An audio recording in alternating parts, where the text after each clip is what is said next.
એક મજેદાર વાત ખબર છે? આ જે સજ્જન છે એપ્સ્ટીન, એ તો હવે રહ્યા નથી. તમારી નજરમાં તે એક ખૂબ જ ભયાનક અને ગંદા પ્રકારના ગુનેગાર છે ને? હવે એ જુઓ કે તે પોતાની નજરમાં શું હતા. તે માણસ પોતાની નજરમાં આપણી પ્રજાતિનો સૌથી સ્માર્ટ માણસ હતો. તે પોતાના ટાપુ પર એક પ્રકારનો એવો રેન્જ તૈયાર કરી રહ્યો હતો જેમાં તે દુનિયાભરની સેંકડો સ્ત્રીઓને લાવવાનો હતો અને તેમને ઇન્સેમિનેટ કરવાનો હતો, કારણ કે તેને પૂરો વિશ્વાસ હતો કે તેનું ડીએનએ ખૂબ જ ખાસ છે. તે ઈચ્છતો હતો કે દુનિયાભરની સૌથી ખાસ સ્ત્રીઓ, જે શરીરથી હષ્ટપુષ્ટ અને સુંદર હોય, તેમને અહીં લાવીને ફર્ટિલાઇઝ કરો અને તેમનાથી જે બાળકો પેદા થાય તેમને અહીં ઉછેરો. તેનાથી દુનિયાને એક બહેતર પ્રકારની નવી વસ્તી મળશે.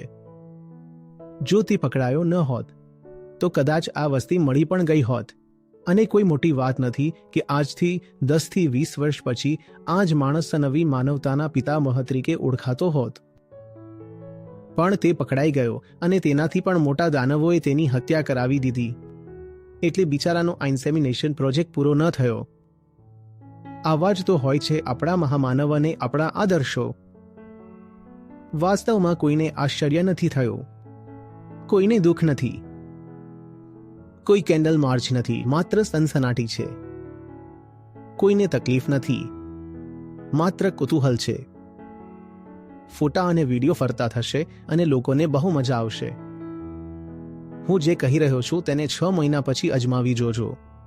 આજે જેમના નામ પર થૂ થૂ થઈ રહી છે, તે જ લોકો ફરીથી સિંહાસન પર જોવા મળશે. તેઓ ફરીથી લોકોના આદર્શ બની જશે. વાત એ વ્યક્તિઓની નથી, હું વાતનું પુનરાવર્તન કરું છું.